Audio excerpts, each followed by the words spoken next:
Hello everyone, and welcome back to another video. This is the 13th episode of the story, where Might Guy trades Neji and Tenten for Naruto and Hinata. Can he turn this motley crew of misfits into a team of geniuses? Or will he be compelled to stop wearing spandex for good? Remember to like, share, and subscribe to the channel after watching the video. So, let us begin. Sounds like you made it an exciting match, Naruto-kun. Kabuto stood inside the inner halls of the tournament arena.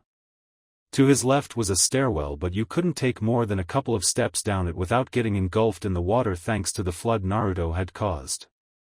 "Sir." A seemingly normal-dressed man came running up to Kabuto and gave a small salute. "You're late," Kabuto spoke with a cruel tone of voice. "Sorry, sir.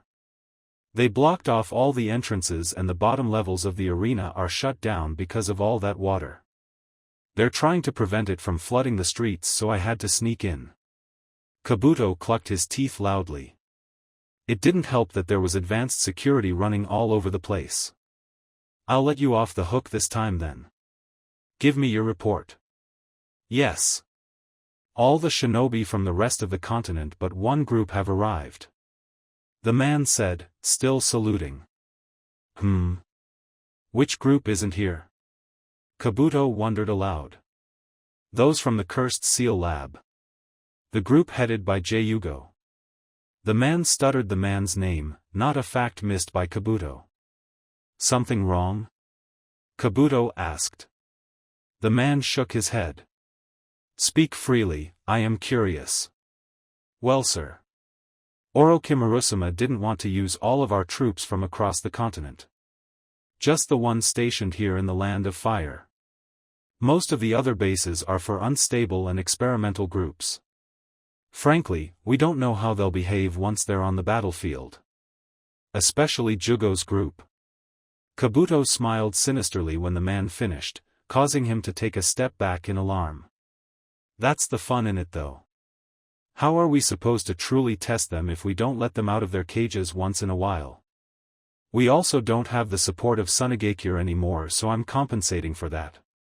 "Yes, but," the man protested. "Report back to your division for now and wait for my signal. The time to use the Kyuubi shall be soon." Kabuto patted the man lightly on the cheek. "Yes, sir." The man turned and began to amble away. After a few steps, he stopped and turned back around. "How did the weapon do?" "It passed my test. It'll benefit us nicely in this battle." The man smiled brightly at Kabuto's answer before he turned back around and vanished into the dark hallway. Kabuto leaned up against the wall and began chuckling. Everything is going perfectly. Any information Dasuken gives them will be meaningless, so he's lucky and gets to keep his life a little longer. If anything, it should make this whole thing more interesting. So do try to make this experiment entertaining, Konoha. Naruto took in huge gulps of air as he unsteadily stood on his feet. Damn, if I had access to the fox this wouldn't have been a problem. Naruto's voice came out nasally through his broken nose. "Naruto-kun." "Naruto." Lee and Hinata ran up to their teammate. "What's up, guys? How was that?" Naruto gave them a bloody smile. "Most youthful." Lee patted him roughly on the shoulder. "Can you not hear the crowd screaming for you?" Naruto had not been aware at all, but now he tuned into it. They were indeed going crazy. They were cheering loudly and screaming his name passionately. "I don't understand, why are they so happy for me?" Naruto felt tears beginning to brim in his eyes. He had never received such looks of approval from that many people in his life. Hayate coughed. "It's simple really. You put on a great fight. Plus you went against all odds and beat one of the two favorites for the tournament." Naruto suddenly smiled brightly.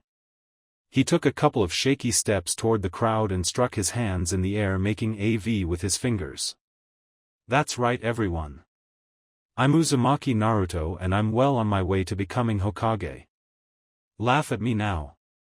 Naruto broke into loud laughter after he screamed that, and the crowd got even more riled up in response. Lee smiled happily at his teammate. Just then he heard someone break the water and he turned to see a couple of medics hauling Sasuke out of it. Hayate coughed again to get their attention. Since the first round of matches is concluded, there will be a 15-minute interval until the next round begins. Do your best to relax and get prepared for your next match. Please pass that on to Neji as well. Lee and Hinata nodded before they walked up to their teammate. Naruto-kun, Hinata started. What's up? Naruto asked as he turned to her. How long will it take for you to get back in touch with the fox? Hinata asked seriously. Naruto rubbed his chin as he thought about it. I think the last time it took half an hour. So somewhere around there. So that means I just have to last 15 minutes, Hinata mumbled to herself. I didn't catch that. Naruto looked confused by Hinata's sudden serious look. She shook her head. It was nothing, Naruto-kun. Let's go back up top on recuperating. It does take chakra to water walk after all. Right, let's go. Naruto and Lee nodded and followed her to the genin box. The guy was ecstatic. His team had swept the first round and now they were all advancing. This bet is as good as mine. He couldn't wait to see behind Kakashi's mask. Don't count your chickens before they hatch, guy. If Hinata doesn't win here, then it's as good as tied up since your other two have to fight each other. Kakashi's book was nowhere to be seen. He was serious now. Plus, Neji didn't break a sweat in his fight. All three of your students got beat up pretty badly and I doubt Naruto or Lee are the types to go easy on each other or hold back because they're teammates or because it'll give one a better shot against Neji. The guy couldn't deny that. It was also a fact though that he preferred it that way.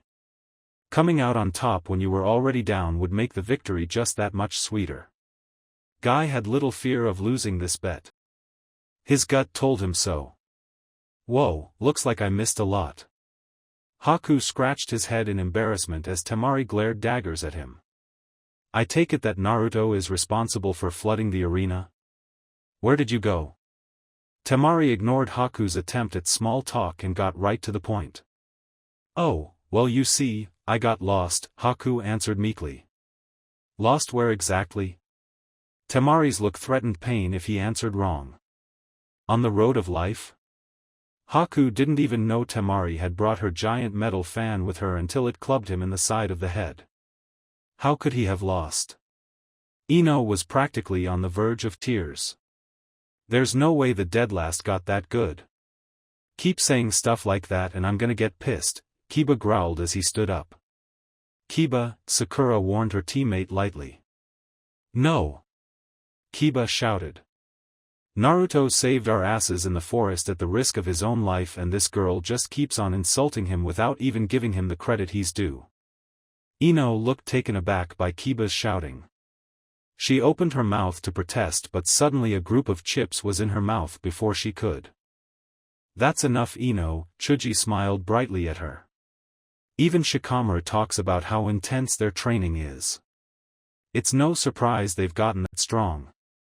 Ino spits the chips out and glared at everyone. You're all against me in this, huh? She sighed and crossed her arms in front of herself. Fine, Naruto did pretty well. Happy? I'm never happy. Shikamaru responded dully. Only a couple of groups in the crowd weren't unanimously cheering and to Hayashi's ire, the Hyuga was one of them. Most of the clan sat there stoically, apparently unfazed by the surprising victory. Father, Naruto-san was amazing. Hanabi shouted as she alone among the clan clapped excitedly. Hayashi smiled down at his youngest daughter. Yes. He did an incredible job.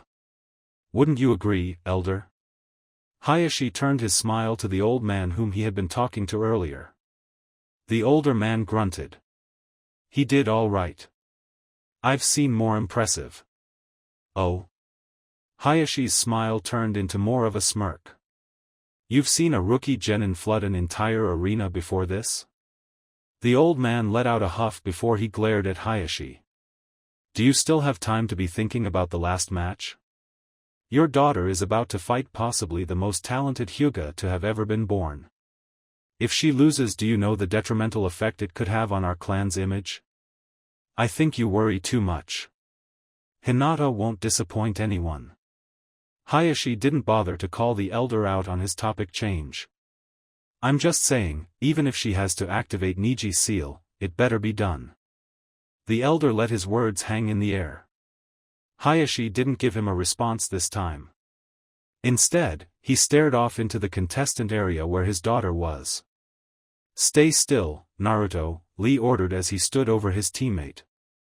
This is going to hurt. Changed my mind, don't do it. Naruto attempted to scurry away but it was too late. Lee snapped Naruto's nose back into place with an audible snap. Gah! Naruto howled in pain. Damn it, bushy brow, I said no. Naruto had tears leaking out of his eyes from the pain. It was for your good, Naruto-kun. Hinata rubbed his back as she attempted to soothe him. You're lucky it wasn't actually broken and just snapped out of place. Plus, you did not plan to fight me with a messed up nose, did you? Lee asked as he looked down at his teammate. I doubt it would have mattered, Naruto grumbled.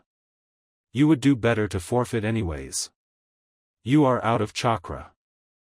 Niji said stoically from the corner he stood in. What was that? Naruto glared at the cold Hyuga boy. By fighting Lee you will only take energy from him that he would be better off storing for a battle with me. Niji seemed to think for a moment before continuing. Not that it matters, Lee can't beat me anyways. You have not even fought Hinata yet. You cannot say for sure that you will win. Lee smiled sadly at his old teammate. He seemed to have gotten even colder than before. Niji scoffed. I am a genius. My victory is guaranteed by fate. Oh yeah? Naruto rose to his feet and pointed dramatically at Niji. Then what about Sasuke and Tenten? Weren't they considered geniuses too? They got too soft. They looked at weaklings like you as friends and that clouded their judgment. Neither you nor Hinata-sama would have won if it wasn't for that. Lee is the only one of you three that rightfully got this far. You're starting to piss me off. Naruto took a step towards him but he felt both his teammates put a hand on him. What? Come on. He protested loudly. Leave it for the arena, Naruto. Lee smiled brightly at him. If you want to have a crack at him you have to get through me first. Do not forget he has to manage to beat Hinata too. Naruto clucked his teeth loudly. If he has to fight Hinata then I guess I won't ever get the chance. Ha! Niji chuckled. That failure won't even touch me. Say that again. Naruto shouted. He was moments from tackling Niji to the ground. That failure, the next match between Hyuga Niji and Hyuga Hinata will begin in 5 minutes. Could those two please report to the arena floor? Hayate's shout interrupted Niji. Well, I guess this will have to wait till later. Niji calmly walked towards the railing. Normally he would take the stairs to get down but Naruto had flooded that section of the arena. He grabbed onto the railing and vaulted over without another word. Hinata kick his ass. Naruto seethed as he stared at the spot Niji had just been in. Hinata smiled sadly at her boyfriend. I'll do my best, Naruto-kun. She too walked to the railing and jumped over the ledge. She was surprised by how far Naruto had filled the arena with water. She didn't even fall half the distance as before, which meant it was quite full. Your teammate is an idiot, what a waste of chakra. Niji was walking away from Hinata as he spoke. Naruto-kun is not an idiot, just overdoes it sometimes. Hinata attempted to defend her boyfriend. Niji shook his head and kept walking until he was in the center of the arena.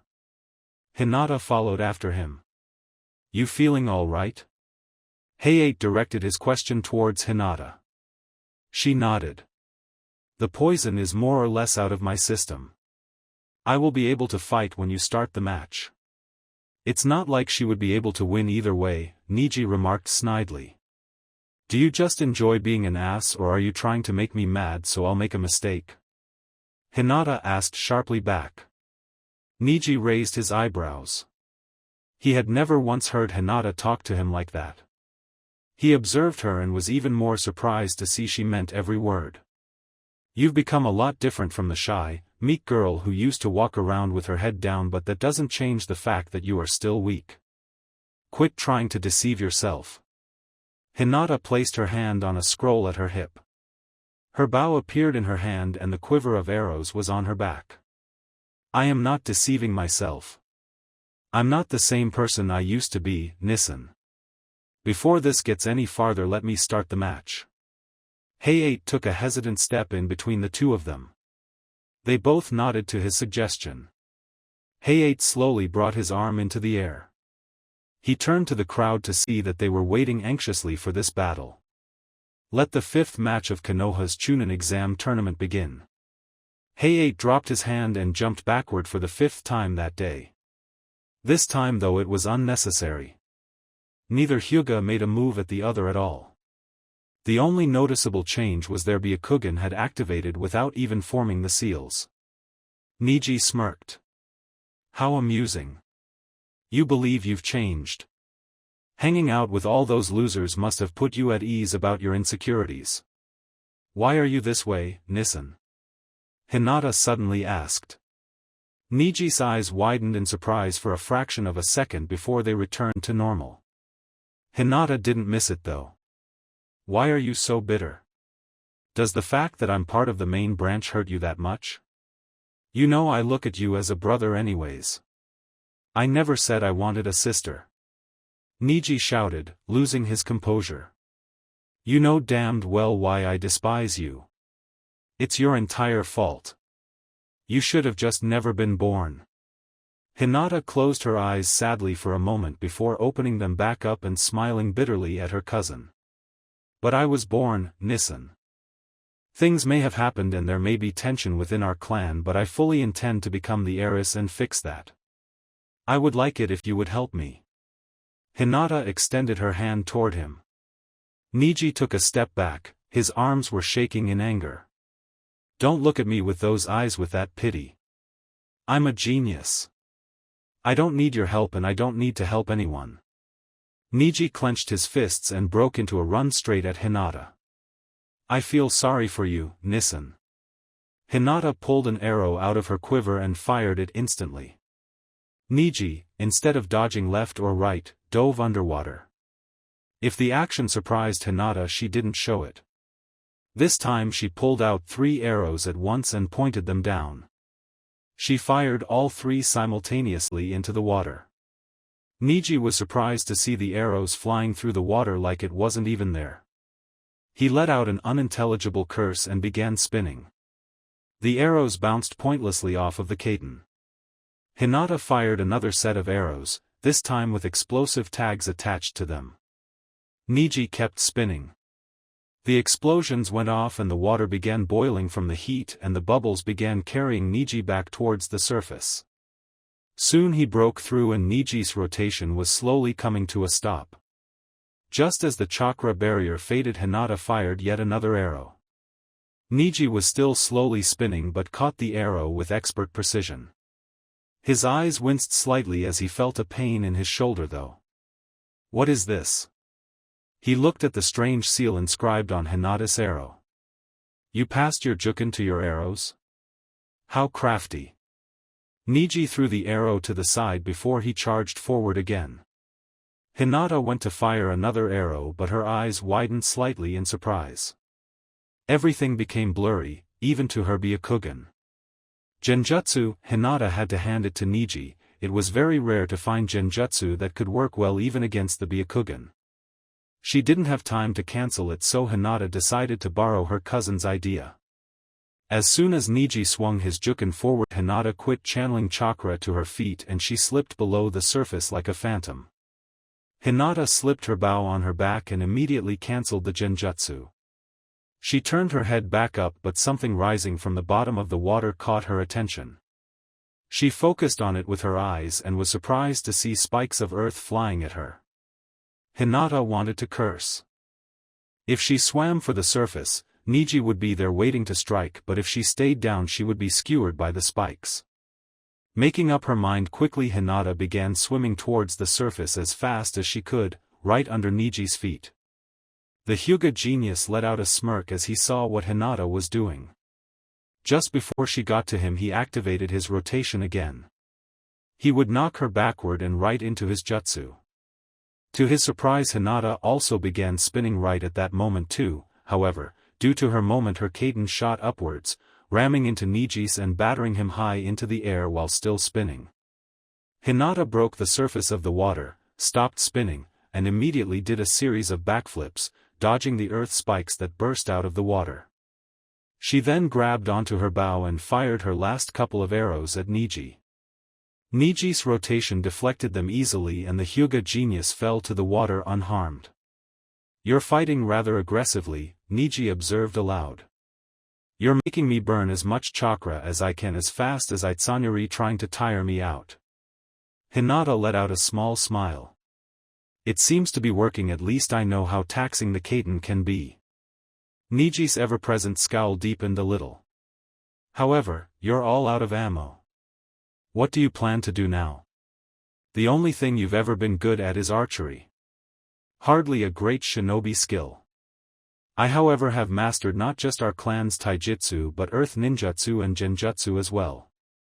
I am a complete shinobi. Far superior to someone like you who only has a couple of skills to fall back on." Hinata's smile became bitter as she stared at her cousin. "It takes more than mastering the 3 shinobi arts to become great, Nissen. You're missing the most important thing." Niji snorted. "I'm missing something? You have the gall to tell me I am the weak one?" Hinata nodded. "That's right." Niji glared at his cousin fiercely. "I've had enough of your talk. I'm ending this fight. You made the mistake of standing within range of my divination." Niji shifted his stance and Hinata's eyes went wide. "There's no way you know that technique," Niji smirked at Hinata's surprise. "Hack Rokugian Show." He launched himself forward in a spin. It was Hinata's turn to smirk though as she formed the ram seal. Kage Bunshin no Jutsu. Hinata created a single clone right in front of herself while she took a small leap back. Wah! It was too late for Niji to stop his attack. His first 2 strikes landed and the clone let out a victorious smile as she latched herself onto Niji. "Get off me!" Niji shouted as he attempted to throw the clone off of him. "Juho Sashiken!" The original Hinata shouted as she charged forward with her signature attack. She swung a fist forward, breaking through her clone and nailing Niji right in the stomach. Niji had never felt a Juken hit like that in his life. He was sent flying backward where he bounced off the water a couple of times. He barely managed to keep himself above the surface. "What a technique!" Niji coughed blood as he kneeled on the ground. "Damn it!" He stumbled to his feet but the sound of approaching steps caught his attention. Hinata was charging at him, her technique blazing strongly. Niji quickly ducked under Hinata's newest strike.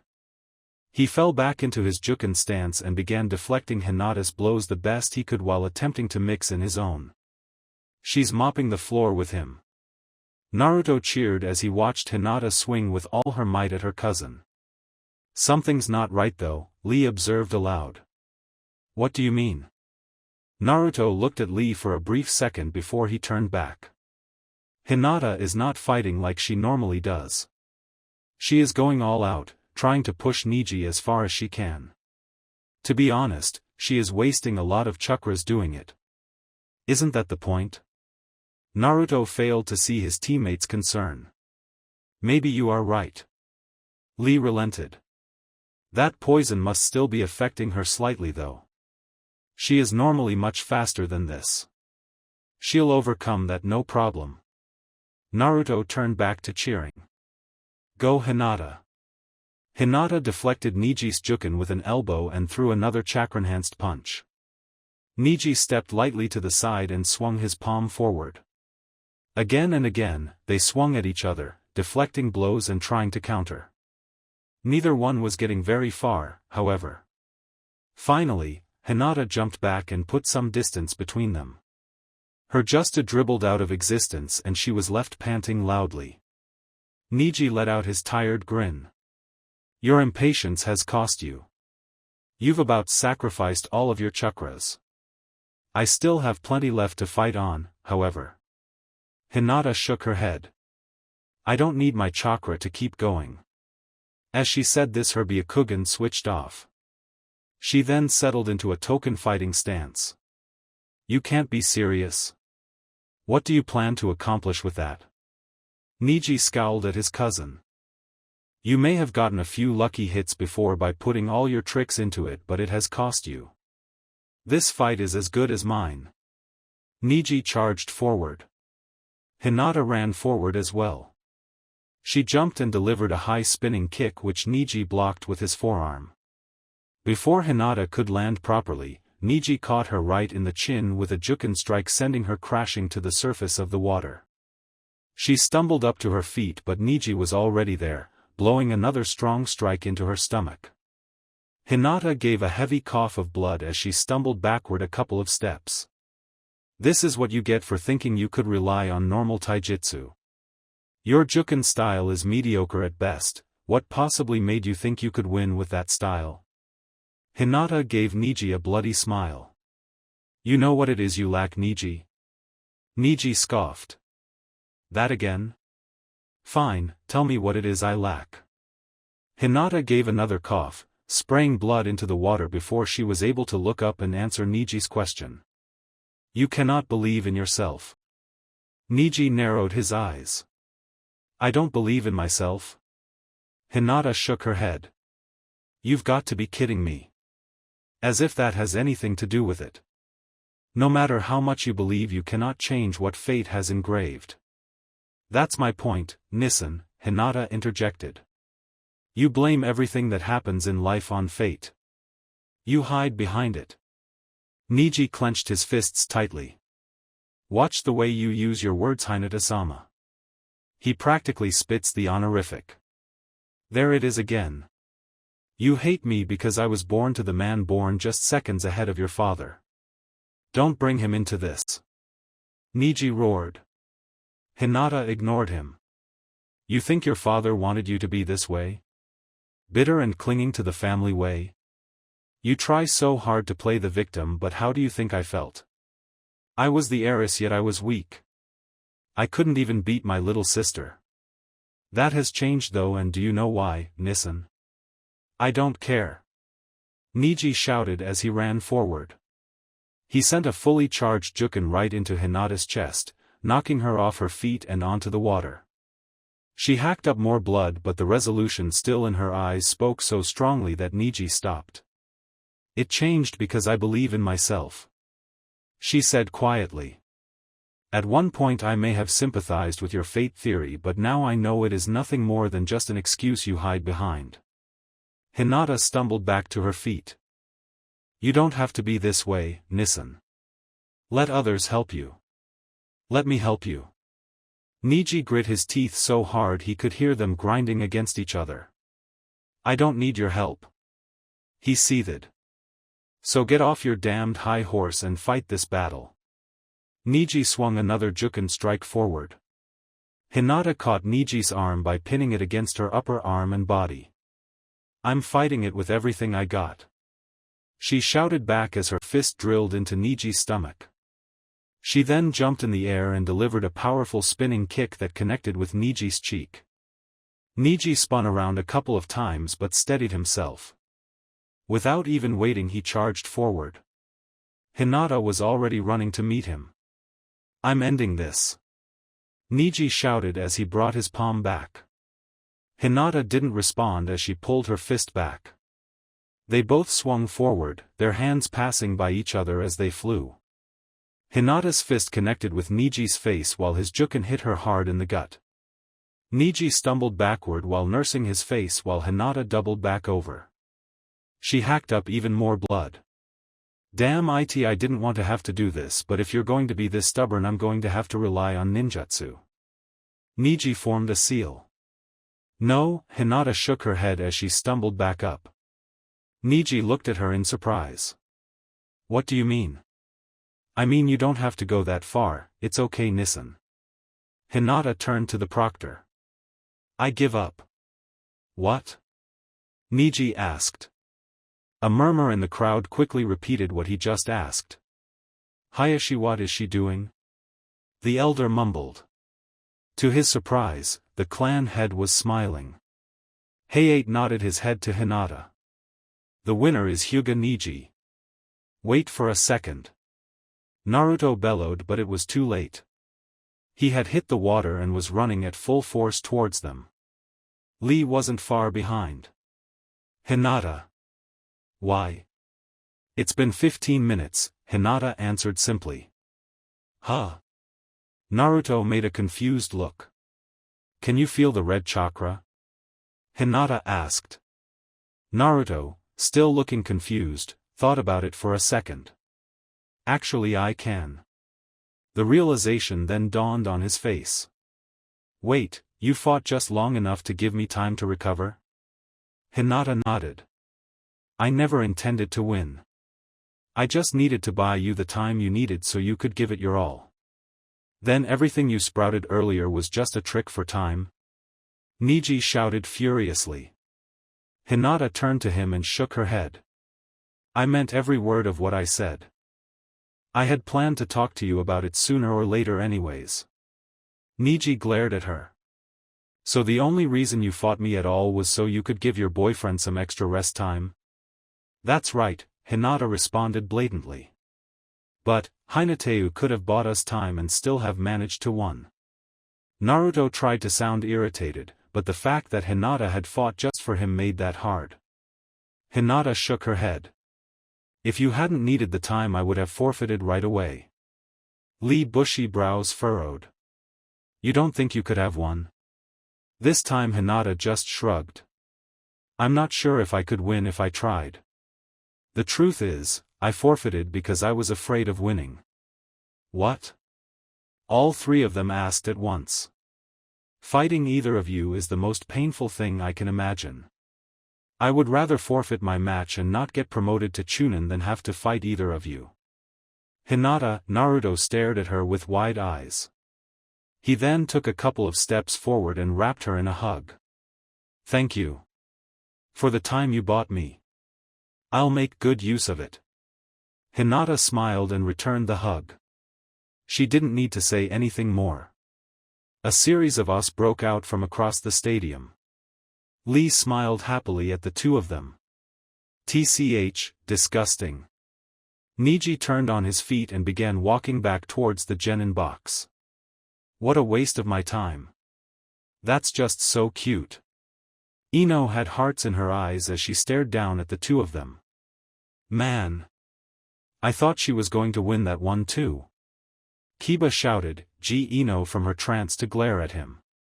She fought hard for her love and all you can say is, oh, damn she lost. How despicable.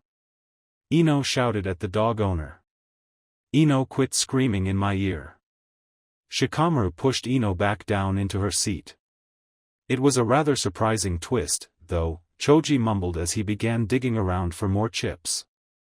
Not all that surprising in hindsight though. Sakura shook her head. She truly is a great person. I envy Hinata.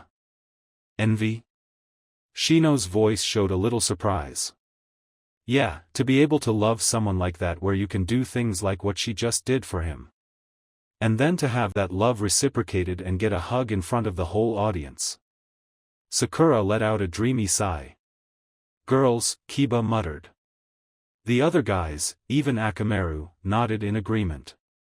Hayashi, I think you need to talk to your daughter about this, the elder muttered darkly. I think you need to not stick your nose into other people's matters. Hinata is free to do as she pleases. She is a Konoha kunoichi and I respect her decision. Hayashi glared so hard at the elder that he had no choice but to back down for now. Hanabi meanwhile was smiling obliviously at Naruto and Hinata. You think I'll get as lucky as Wanshin? She asked aloud. Hayashi patted her head. That'll be pretty hard, but I think you'll manage somehow. Hanabi nodded happily. I can't wait. Hayashi could disagree there though. Hinata was one thing since she had got Naruto, however, if he had his way, Hanabi would be well into her 20s before he even let a guy look at her the wrong way. Where is she going? Temari asked as she watched Hinata turn down the medic team and began walking toward the audience. If I would have to guess, I'd say her sensei, Haku answered as he watched Hinata vault her way into the stadium. She was immediately swarmed by a crowd of people who wanted to talk to her. Isn't that awesome? Tazuna asked. They're like celebrities doing so well in this tournament. I should post that I gave that team their first crank mission on my next set of flyers. We'd be racking in business then. Dad, you have no shame. A tsunami hung her head. I was just thinking of putting up a sign that they eat at our restaurant every day. Ayam rubbed her hands together greedily. I could make huge tips. I could say that I almost killed them on their first mission. Haku replied a little too happily. Temari smacked him in the head again. Hinata finally broke through the crowd and managed to get up to where Guy and Kakashi were standing. Hinata! Guy shouted happily at his student. Hinata bowed low to her sensei. I am sorry, Guy sensei. Guy patted her on the back immediately. Sorry? You did great. You won a match and still put on a great show for your second. Needless to say, we were all moved by your words too. The strength to think of others ahead of yourself is a huge plus in becoming a chunin. Kakashi's one eye smiled for him as he looked down at Hinata. I also extend my thanks. While it may not have been much, you broke through Niji's armor a little. It could be an important first step in making him understand the importance of teamwork. However, this also means we are all tied up, Guy. Kakashi turned to his rival now. The guy broke into loud laughter. As if something like that concerns me. Lee or Naruto, one of them will win this tournament yet. We'll see about that. Kakashi turned his one eye down to the stadium where Naruto and Lee were doing a series of stretches as they are warmed up for the final match. You feeling all right for this, bushy brow? Naruto asked as he stretched his legs from side to side. You got knocked around pretty bad by that Dosu kid. Lee let out a loud laugh as he bent himself backward and then forwards. It is I who am concerned about you. Sasuke not only smacked you around but you managed to completely drain your chakra when you flooded this arena. No problem at all. Naruto pounded his chest proudly. My chakra reserves are incredible and they've already replenished quite a bit. Heh, it sounds like we will have a good match with both of us able to give it our all. Lee finished his stretches and walked toward his teammate. He extended his hand forward. Even if you win and get to fight Niji, you are still my best friend. Naruto grinned and clasped Lee's hand in his. Same to you. Let's show this crowd what it means to be a genius of hard work. Yosh! Now I am pumped. They broke their handshake and both jumped backward. Whenever you are ready, Proctor. Hayate coughed as he nodded his head. He stepped forward and raised his arm. Let the sixth match begin. Kage Bunshin no Jutsu. Naruto immediately formed 7 clones this time instead of the usual 3. 4 of them charged forward without hesitation. So you are finally taking this tournament seriously. Lee cracked his knuckles as the 4 clones reached him. 2 jumped in the air and attacked high. Meanwhile, the other 2 were swinging low. Lee stepped to the side and knocked the fist of the first airborne clone out of the way. It went tumbling past him. Spinning around, he caught the second airborne clone in the face with a powerful kick. The 2 grounded clones jumped at him at the same time. Lee jumped and performed a front flip over them, bringing both of his feet down on top of their heads and kicking off towards the other set of clones. Suetun, Mizurappa no Jutsu. Naruto and his clones stood in a straight line. The inner two had inhaled deeply and breathed out a powerful jet of water that flew right at Lee. Meanwhile, the two outer clones swung the chakra blades they were holding. That has no chance of hitting me, Lee shouted as he continued to charge forward. The jet streams reached him, but he easily battered them aside with brute force. He then jumped in the air and made the motion of someone performing a pole vault. While the audience couldn't see it, Lee had just barely dodged the blades of wind from both above and below. He landed nimbly on the water, but before he could charge any farther he felt a pair of hands lock onto his ankles. What? Lee looked down just in time to see 3 more Narutos burst out of the water. A 4th one was holding onto him. You created 11 clones, but 4 of them were underwater. Lee was surprised by Naruto's cunning tactic. That's right. The 4 Narutos Lee had battered away earlier were right behind him. He was surrounded. Guess it is time I show my worth. Lee put his hands out on top of the water. He swung his feet upwards, pulling the clone that was latched onto him out of the water. Oh, crap! The clone yelled in surprise as it lost its grip. It went flying into another Naruto. They both disappeared below the water with a loud splash. Lee flipped himself so he was back on his feet and grabbed the first clone that swung at him. He spun around and threw it into another 2, bowling them all over. Naruto clone hammer. Lee turned around and grabbed onto the feet of the Naruto that was being swung around. I am familiar with that trick, Naruto. Lee pulled so hard that he picked the other Naruto up with the first and he threw them both. They both went flying into the audience, crashing into the seats that had just been occupied moments before. The last clone dove forward and latched onto Lee, pinning his arms to his side. Got you now. Lee saw a swirling drill made of both water and air flying at him. Naruto Typhoon no Jutsu. Lee gave a small smile. Naming a technique after yourself, how full of youth. Lee broke free from the clone's grip with ease. He then chamber kicked it back into the drill where it instantly popped. Lee jumped to the side and then realized he had made a mistake. A second drill made of both wind and water broke free from the surface just in front of him. Lee did something that surprised everyone, including himself. With a mighty shout, he thrust his hands forward and grabbed onto the drill before it reached him. He didn't stop the drill completely, instead, it forced him backward, his feet skidding across the water. Lee let out another loud bellow. I will not let this technique hit me. His arms were vibrating heavily as he struggled to hold onto the powerful drill attack that was bringing him ever closer to a wall. Lee grit his teeth and while still yelling he pushed the technique upwards with all his might.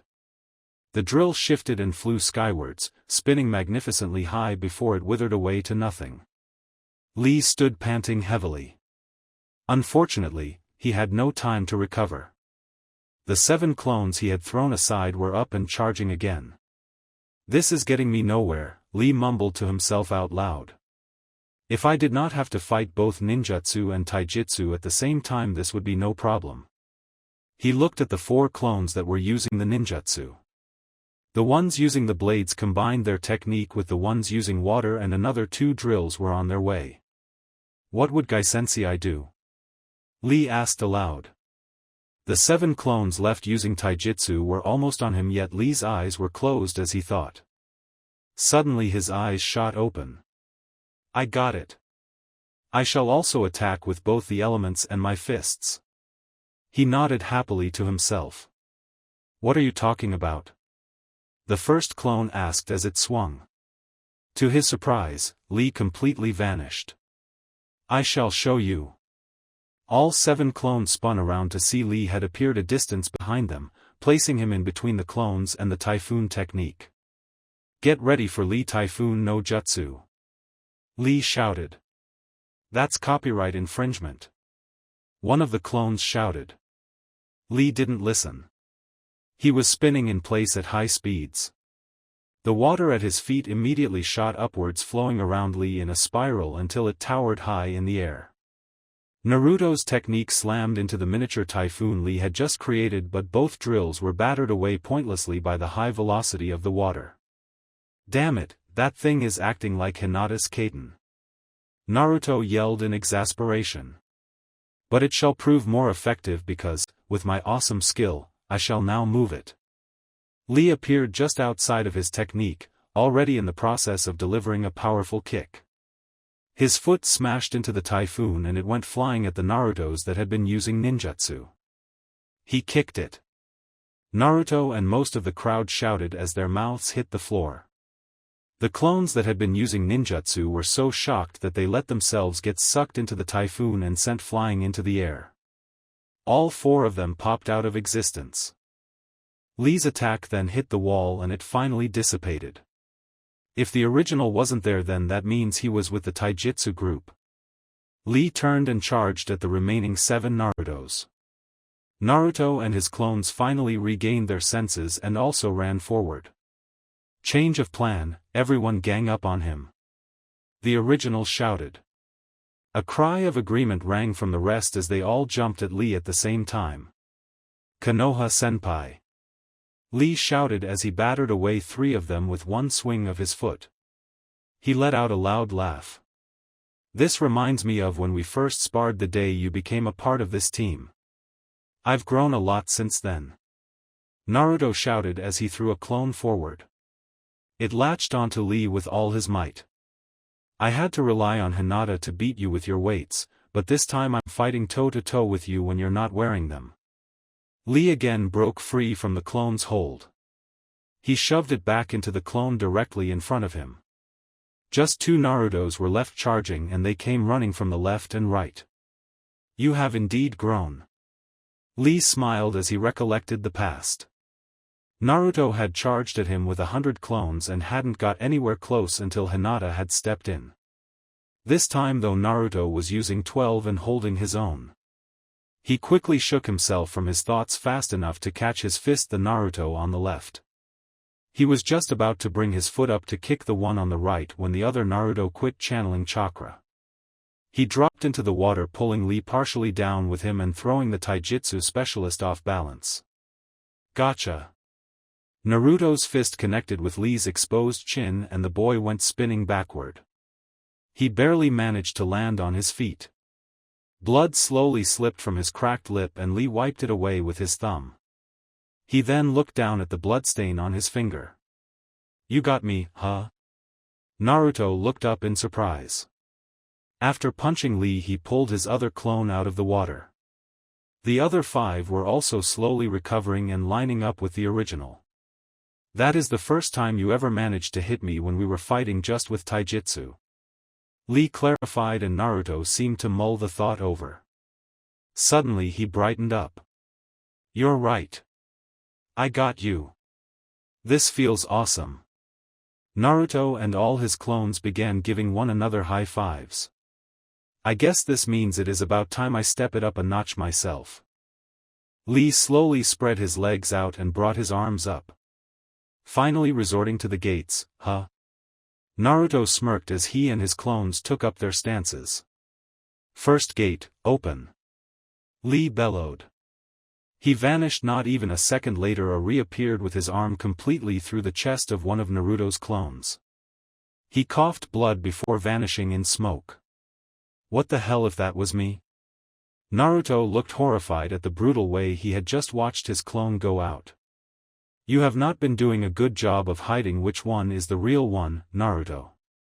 Lee smiled as he turned to his friend. "Normally you are much better about it, but you are lax with me because I am your teammate." TCH, damn. Naruto just realized Lee was right. He had dropped his guard because he was used to sparring with Lee. He was now down to 5 clones, so 6 Narutos. That was only half of what he started with. Lee had just finally opened only the first of the gates. It was time to step things up. "You 3 with me," Naruto shouted as he and 3 clones ran forward. They all pulled out chakra blades as they ran. Meanwhile, the two clones in the back began running through seals again. I will not let you complete any more Suetun. Lee was behind them both, one hand on either head. With a violent crack, he smashed their heads together and they both vanished.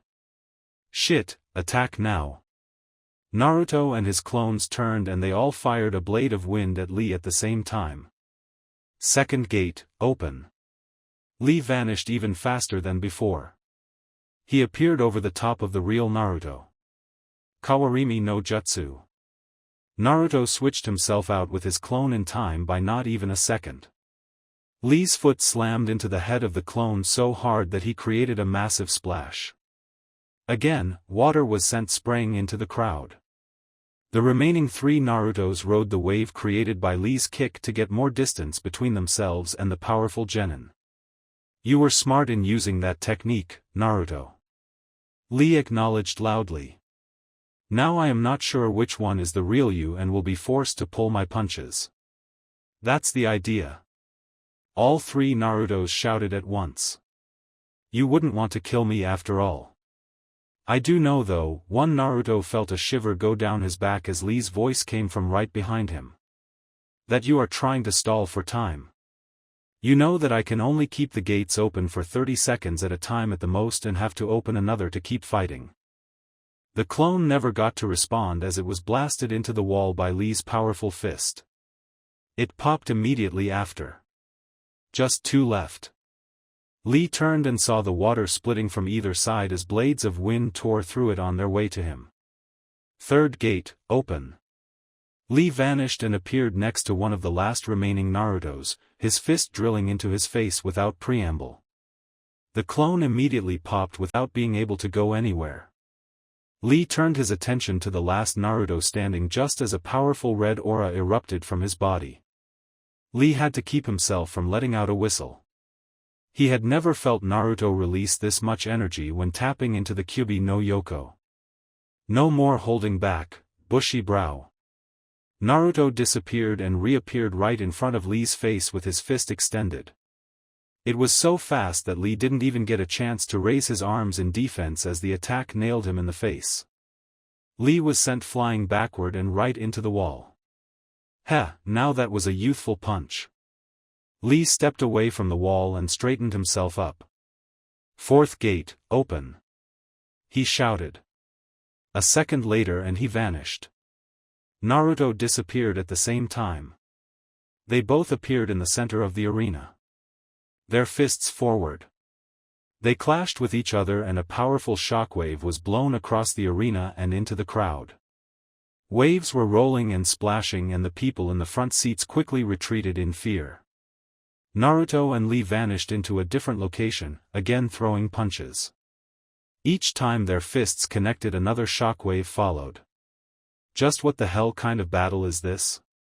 Temari shouted as she shivered from the latest blast of energy. This isn't something two genin should be capable of. No kidding. Tazuna yelled as he watched in worry as the two fought. How can they be so hard on each other, they're friends. Ayam felt herself smile even though another tremor just blew by them. This is just the type of friendship those two idiots have. That doesn't make sense. Tsunami chewed nervously on the nail of her thumb as she watched. I would think they were bitter enemies with this kind of brutal match. That's because you can't see them. Haku was also smiling as his eyes expertly tracked their movements. While they're both serious about this battle and want to win, every time they trade a blow they're smiling at each other. Smiling? Inari asked in disbelief. Haku nodded. Smiling just like a couple of idiots. Fifth gate, open. Lee roared just before he ran out of time on his last gate. Looks like I have to step it up too. Naruto's red chakra flared up even stronger than before. The two boys vanished yet again and smashed their fists into each other with full force. Naruto and Lee both reappeared at another location just a second later. Naruto swung his fist with all his might and this time, to his surprise, he was just a little bit faster than Lee. His fist buried into his friend's chest only for his fist to go right through him. An afterimage? Naruto realized he let himself be fooled. Before he could move again, he felt Lee's foot smash into the side of his face. Naruto rocketed across and slammed into the wall not even a second later, creating a giant crack in the side of it, allowing for water to slowly begin leaking out. Before Naruto could recover, Lee was there again. His foot slammed into the top of his head, sending him crashing into the ground below the water. Naruto stepped himself up, but Lee was already there, his elbow drilling into his chin. Naruto was sent flying back towards the surface. He broke free from the water and continued even higher. Lee appeared once more. "You're a renge!" he bellowed as his fist slammed into his friend. Naruto slammed into the water yet again, this time creating a huge tidal wave that flowed into the crowd, knocking many of them over and slamming them up against their seats. The crack in the wall that had appeared earlier gave way, and what water was left drained out of the stadium and flooded the streets of Konoha. Lee landed on the ground. The water that was left only went up to his ankles now. Naruto slowly picked himself back up. "Not bad, Bushibrow, but when I'm using this much chakra, that hardly felt like anything." Naruto grinned but then cringed and hacked up a great deal of blood. "All right, so it hurt a little but not enough to put me down. You're almost out of time too. This battle is about to be mine. You should not count your chickens before they hatch, Naruto." Lee changed his stance yet again. Sixth gate, open. Naruto's eyes went wide in surprise as yet even more power burst forth from his teammate. "Heh, if you can go that far, then I guess I've got no choice but to use my ultimate technique." All the chakra surrounding Naruto immediately began to rush to his hands. In a matter of seconds, both hands were covered by two red fox heads made entirely of chakra. Juho Kitsuniken. Hayashithat technique. The elder pulled lightly on Hayashi's sleeve. The clan head could only nod dumbfounded. "That is exactly like one of our techniques, the one Hinata uses most." "Guy!" Kakashi shouted, suddenly furious. He can't plan on using such a technique. With that much of the Kyuubi's chakra poison Lee's chakra system. It isn't a problem. Hinata was the one to speak up. Naruto-kun cannot see the chakra system. He is capable of dumping chakra into another's body by simply overloading the chakra in his fist, forcing the excess through someone's chakra points when his fist connects. So how isn't that a problem exactly? Kakashi understood what Hinata was saying, but it still didn't help Lee. Lee is special. Guy continued for her. His chakra coils and points are too small. The Kyuubi's chakra could never squeeze into such a small space, making Lee invulnerable to such an attack. Then why is Naruto using it at all? Kakashi deadpanned. It is still a powerful punch, all that malevolent chakra stored into 2 points. Hinata once again continued to answer. While the chakra poisoning will not take effect, the physical damage will still be high. Kakashi nodded slowly. Wait a minute though, Lee just opened up the 6th gate. Surely he doesn't intend to use Eisakujaku? The guy broke into laughter. Unfortunately, I didn't have time to teach Lee that technique, however, that didn't stop him from coming up with a special attack of his own. At that moment Kakashi felt a sudden heat erupt from the center of the arena. He turned to see Lee had sprouted 2 fiery wings on his back. Eisakujaku, version 2. Kakashi wanted to hit himself in the face. What is that going to do? When Lee flaps those giant majestic wings, he shall shoot forward at speed so great the ground will shake. Guy bellowed at the top of his lungs. In other words, he uses the propulsion from the wings for a super-enhanced punch. Hinata clarified her sensei's words. Kakashi shook his head. What a disastrous final stand. Guess this is it, huh, Bushibrow? Naruto gave his friend a feral grin. Lee nodded and returned a weary smile. It has been the most youthful fight I have ever fought, Naruto. Let's go. They both shouted at the same time. They vanished and reappeared in front of each other, their fists swinging forward. They grazed just past each other. Lee's fist slammed into Naruto's face and Naruto's fist stopped just short of Lee's face. The whole crowd watched in complete silence. Lee's wings extinguished themselves and the chakra on Naruto's hands slowly faded away. Lee slowly pulled his fist back but Naruto didn't fall. Damn it, Naruto slowly lowered his fist and stumbled forward.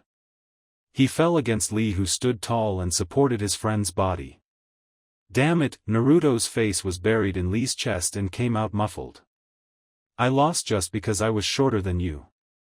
Guess I really should have drunk my milk. Naruto slipped to his knees.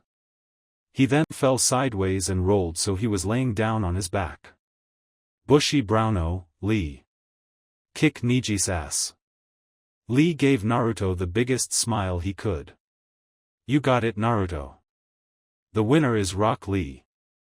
Hayate announced loudly. Without any hesitation, the crowd erupted into the loudest set of cheering yet.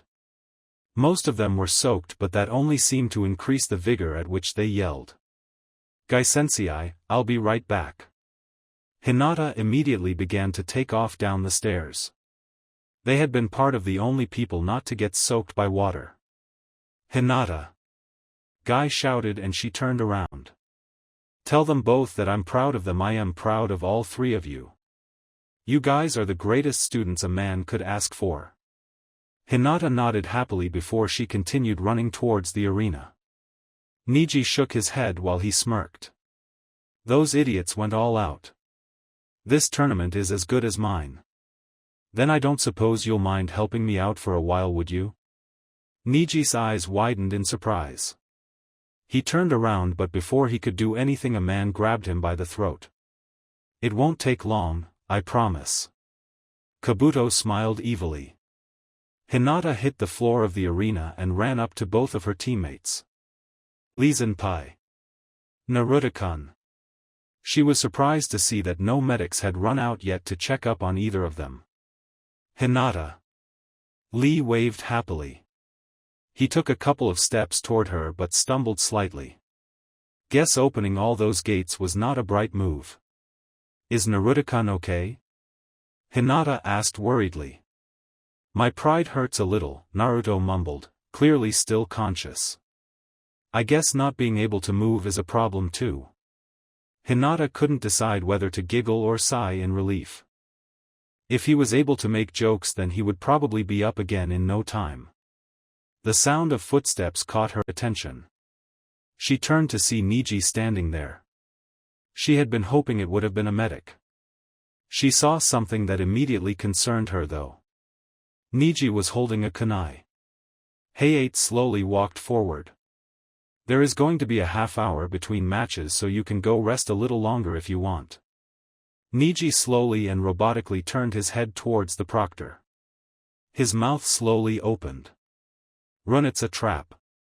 The four of them widened their eyes in surprise but no one was able to react quickly enough. Niji threw the kunai at Hayate and just before it reached the proctor it transformed into Kabuto. Hayate had no time to react as Kabuto delivered a kick so powerful that it sent the Jonin flying straight out of the giant hole in the wall Naruto and Lee had created earlier. He then raised his arm into the air and snapped his fingers. The edges of the arena started glowing a strange purple light.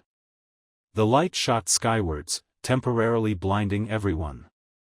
Then, the light turned completely black and it looked like a giant tower suddenly erected itself from the arena, making it impossible for anyone to see inside. Kabuto turned and looked at the other four occupants of the barrier he had just created. He gave another evil smile. Let's get this show on the road. Most of the crowd sat in stunned silence as they stared at the giant black tower that had appeared in front of them. Just moments ago they had been cheering like crazy for what had been the most heated battle of the tournament yet. Now they simply didn't know what to think.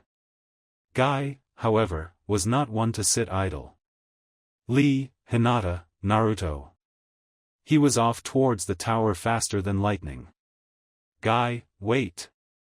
Kakashi screamed but his rival was already gone. Guy appeared in front of the giant barrier, his fist pulled back, ready to deliver a powerful punch. No, you don't. Zabuza shouted as he appeared behind the Jonin and latched himself onto him. Let me go. Guy shook him off.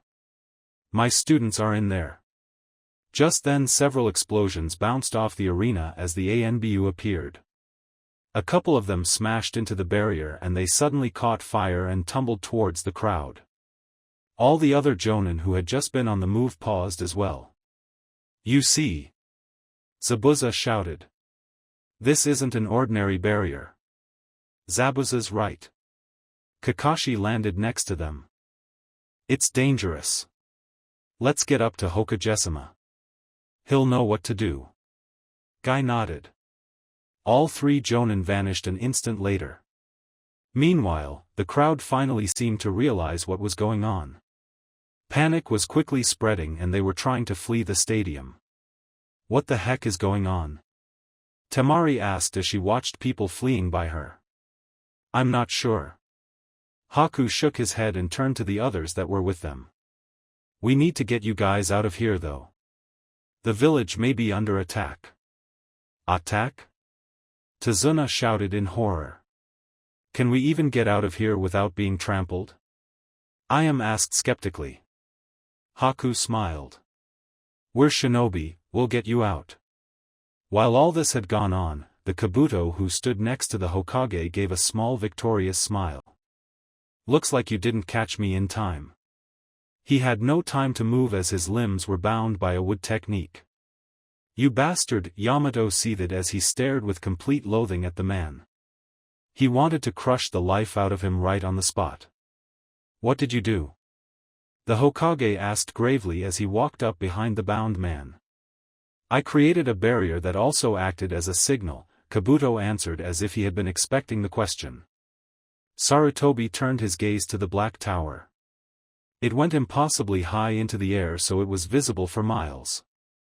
That meant an enemy army was likely already at their gates. He had to think fast. Not even a moment later and all kinds of Jonin and Chunin began to appear around him.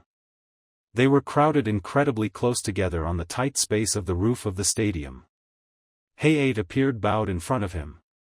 I apologize, Hokage-sama. His cough wasn't present at all. I let the enemy catch me off guard. Sarutobi nodded down at him. He didn't have much time to waste with words so instead, he turned his attention to Kabuto. What are your intentions? Kabuto gave a restricted shrug. Just think of this as an experiment to provide me with some amusement. You won't escape with your life. Guy shouted as he took a step forward.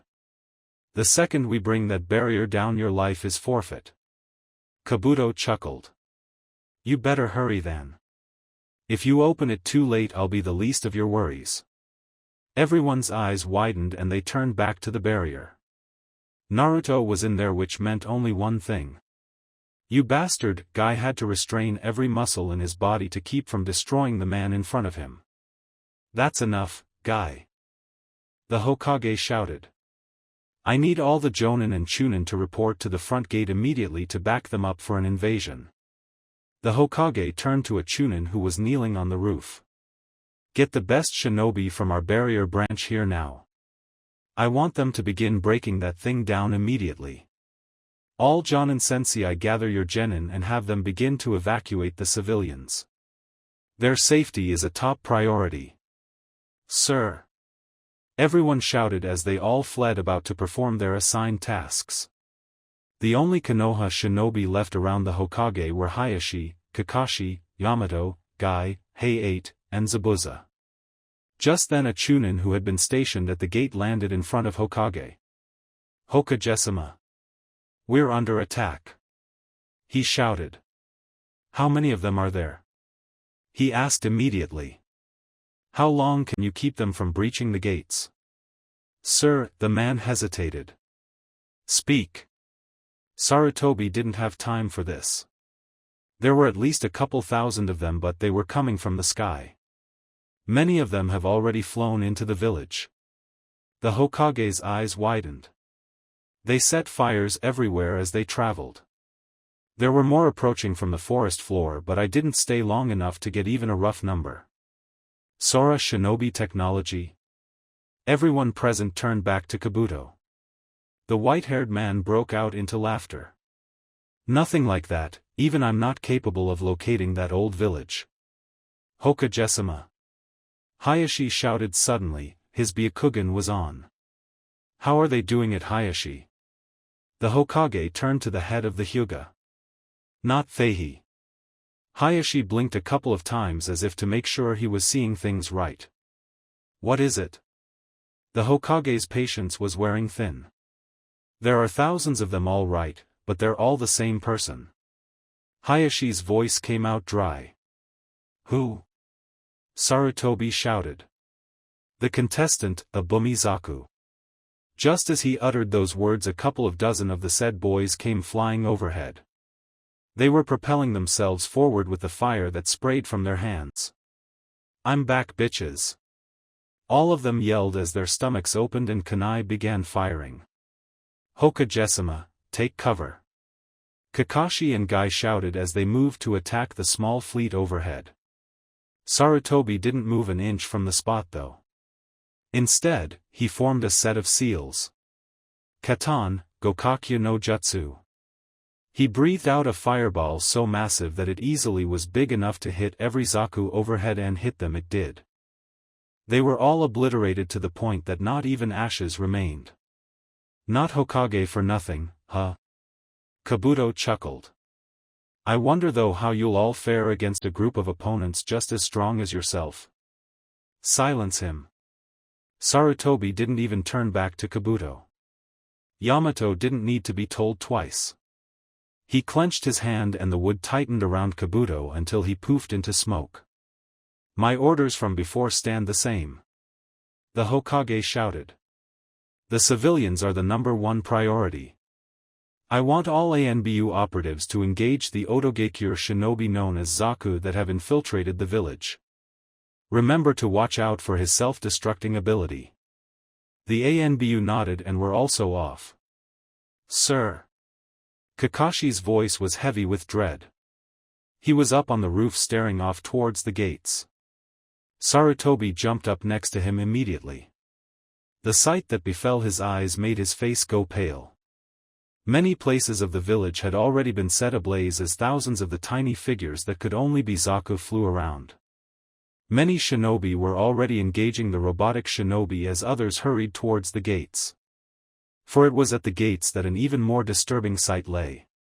All around, the gates of Konoha had already fallen.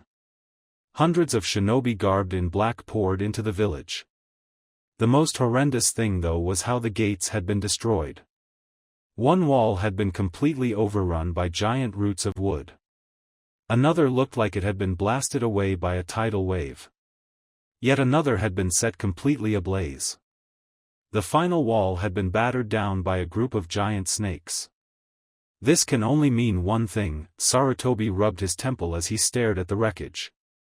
Hayashi, what is your clan doing? Most of them have joined the battle with your orders, Hayashi answered without missing a beat. Excellent, I want you to stay by the barrier so you can protect the barrier squad once they arrive. I am leaving the execution of the traitor, Yakushi Kabuto, to you at the time the barrier is down. Yes, sir. Hayashi was off before anything else could be said. Zabuza. I'm already on it, Hokage-sama. Zabuza took off before anyone else could be sure of what he had just been assigned. Kakashi, I need you to lead the engagement against the enemy at the second gate. Take command there. Kakashi looked at the Hokage in surprise before he nodded slowly. Yes, sir. Guy. Sarutobi shouted. The third gate, sir. Guy had a terrible feeling in the pit of his stomach. Yamato, sir, you can't expect me to. Yamato stared in horror at the giant roots that had destroyed the first gate. Hey 8. I need you to go with him. I won't fail again, sir. Hey 8 nodded to Yamato, who also said nothing more. Sarutobi turned his head to the giant snakes while he bit down on his thumb hard enough to draw blood. Kuchios no Jutsu. A giant monkey suddenly appeared next to him. A series of protests from the remaining group of shinobi broke out. Hokage-sama. You cannot enter the front lines. Silence. Sarutobi roared. It is time I take responsibility for my mistake. I thought I could pass it off to the next generation, but that was wrong. Monkey King Enma. Sarutobi extended his hand. The monkey that stood next to him smirked.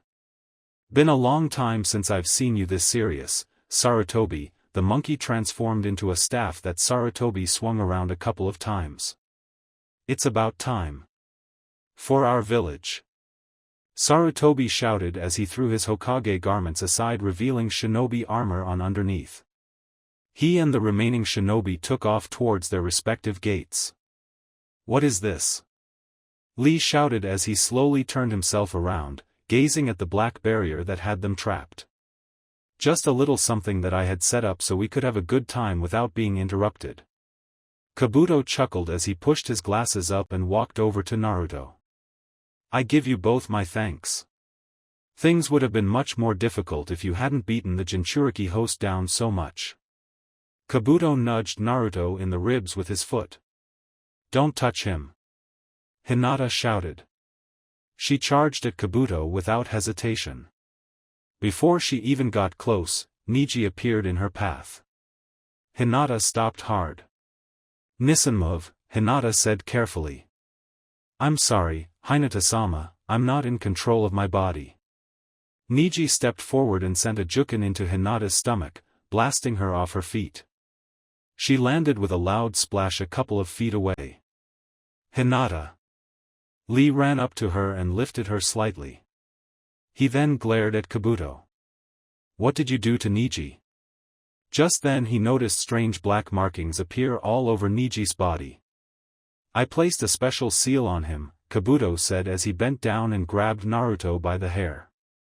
The blonde grit his teeth in pain as the white-haired man hoisted him up. His body is mine to control with my mind.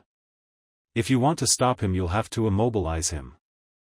Or kill you, Hinata muttered darkly as she stumbled to her feet. Kabuto broke into laughter. If you can. He reached into his back pouch and pulled out a small wooden cross. Tell me, Naruto-kun, do you know what this is? Go to hell. Naruto seethed darkly. Kabuto's wicked smile grew a little bigger. He bent down and planted the small cross in the ground beneath the water. He then formed a single one-handed seal. The small cross sprouted smoke, and when the smoke cleared, the cross was the size of himself. This is the tool that embodies human sacrifice. This is where the Kyuubi will be extracted from. Everyone widened their eyes. Before Lee or Hinata could react, Kabuto slammed the back of Naruto's head against the cross. He grabbed one of his hands and pinned it up with a kunai right through Naruto's palm. He then grabbed the other hand and pinned it to the other side. Naruto howled in pain each time. Naruto-kun. Naruto. Lee and Hinata ran forward, but Niji again stood in the way. Hinata. You go for him. I'll take care of Niji. Lee shouted as he lunged forward, tackling Niji to the ground. Hinata ran past them and straight at Kabuto. Oh. Kabuto had to resist the urge to chuckle as Hinata ran up to him. She reached him and swung her jukin, but Kabuto knocked the strike aside. Before she could react, he buried his foot in her ribs. Hinata was sent rolling to the side. Lee raised his arm and was about to swing his fist down, but he felt a sudden burning sensation in his stomach. He was then sent flying upwards. He crashed down in the shallow water with a loud splash. Kabuto slowly took a few steps forward. I'll be with you in a minute, Naruto-kun. I want to have a little fun before I have to get serious. Lay another hand on my friends and I'll bite them off. Naruto looked up and his eyes were glowing red. A second later though, and he felt something strange. Something was siphoning his power. His red eyes returned to blue. Hinata gasped as she stumbled back up. Naruto-kun. Don't channel the fox's chakra. That thing is stealing it. She then began to charge back towards him, fully intent on freeing him. Please try to refrain from interfering further. You wouldn't even be here if you hadn't run to check on your teammates. What an annoying girl. Kabuto sighed at her. He ran through a couple of seals. Whips of water shot up and bound Hinata. She stumbled forward and her face disappeared below the water. She brought it up with a loud gasp and struggled to break free. What do you intend to do here? Kabuto asked snidely. You are still severely hurt from fighting your cousin. Even if you weren't, I am stronger than most jonin. You have no chance of changing anything. Why are you doing this? Hinata shouted before her face was dragged underwater again. She brought it up coughing and gagging a couple of seconds later. What is your reason for attacking the village? Lee was back on his feet nursing his stomach. Niji had yet to attack him again. I thought that was Orochimaru's goal. Not yours. Is it revenge? Kabuto gave a dark chuckle. Revenge? Nothing as petty as that. Then what the hell are you attacking us for? Naruto was attempting to free his hands, but they were only bleeding more freely the more he struggled. For science. Everyone there, including Niji, raised their eyebrows. I am a researcher. Everything I do is to further progress my hypothesis. I felt no loyalty towards the snake Sannin. I followed him simply because he had the resources and the means for me to conduct whatever experiment I needed. So what is your hypothesis? Hinata spit water from her mouth as she yelled. Can the village of Konohagakure fall? Kabuto smiled evilly. Is it possible? This village withstood the strains of the ninja wars despite the odds that it should have fallen. It managed to repress an attack by the Kyuubi multiple times. What is it that allowed for that? Was it this so-called will of fire, great leadership, pure luck? I am interested in testing this for myself and seeing the results firsthand. I think you'll find fate is against you in your endeavor. Niji clearly could still control his speech. Fate? I don't believe in something as half-assed as that. Kabuto roared with laughter. People don't lose because it was destiny. Science disproves that theory. Now be a good little pawn and quit mouthing such garbage. Niji gritted his teeth as he willed his body to move. No matter how hard he tried though, it just wouldn't happen. Now, Kabuto continued. I heard something interesting. You intend to fight him the way you are, Leakin? Kabuto smiled as he walked right behind Niji and patted him on the face. If it means I can get closer to you and save my best friend, then I will. Lee slowly slid back into his stance. You idiot! Niji shouted. You can't beat me. Kabuto's cynical smile remained plastered on his face. Marvelous, there may not be a crowd to watch anymore, but it looks like the show will go on. Kabuto turned sideways. Proctor, would you mind starting the match? Oh, that's right. I ejected him. I guess I'll do the honors. Kabuto took a couple of steps backward and raised his hand into the air. Hinata was still struggling to get free from the water whips and Naruto's hands had finally gone numb from the pain. Let the final match of Konoha's Chunin exam tournament begin. Lee and Niji both charged forward. Just what the hell is going on? Ino shouted as she and the rest of the remaining rookies stood by the doors as people continued to file out in a panic. Didn't you listen to Kurenai Sensei or Asuma Sensei at all? Shikamaru hated repeating things. The village is under attack and we have to make sure the civilians get out safely. This is so sudden though. Chuji was eating his chips even faster than before. I felt one surge of chakra but now nothing. Well, something is coming. Kiba turned his nose to the sky, sniffing. Akamaru was growling. Just then a dozen Zakus came flying low, spraying fire and launching kunai. What the hell? All the genin immediately took cover. Didn't that guy blow up? Sakura looked up from behind a chair that she had hidden behind. Shino was right by her. It would appear he has been mass-produced. Much like a toy on an assembly line. Shino's insects were already flying into action. We must engage them to protect the civilians. Us? Ino shouted from an unknown location. Most of the Jonin are gone. Of course, it's up to us. Kiba yelled as Akamaru transformed. Getsuga. He and Akamaru flew at the Zaku but they dodged out of the way. They then veered back and charged at him. Kiba.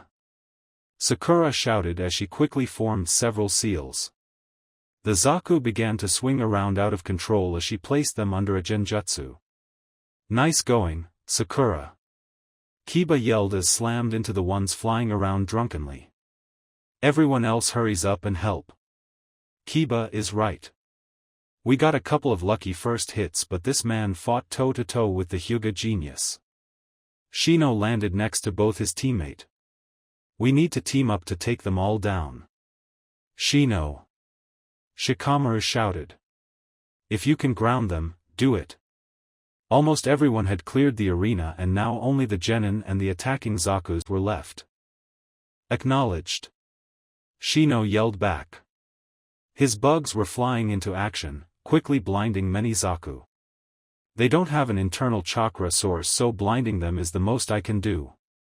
As he said this 3 of the Zakus crashed to the ground. Kage main no jutsu. Shikamaru instantly bound them. Getsuga.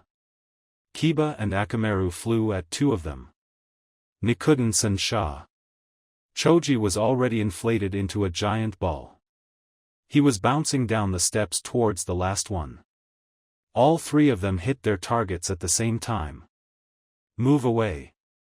Remember they explode. Shino shouted. Not needing to be reminded twice all 3 of them cleared the area just as the Zakus went off. Shintenshin no jutsu. Ino shouted switched into the body of a Zaku that had stopped moving thanks to a genjutsu by Sakura. The body tumbled towards the ground, out of control. Body expansion. Choji shouted as his arm inflated. He swatted the Zaku into the ground where it exploded a few seconds later. Ino immediately opened her eyes. It's crazy. She shouted running towards Shikamaru. What are you talking about? He looked at her in annoyance. He had sweat rolling down his face as he held on to another couple. When I entered his mind I could see the view of all of them at once. They're laying waste to the village.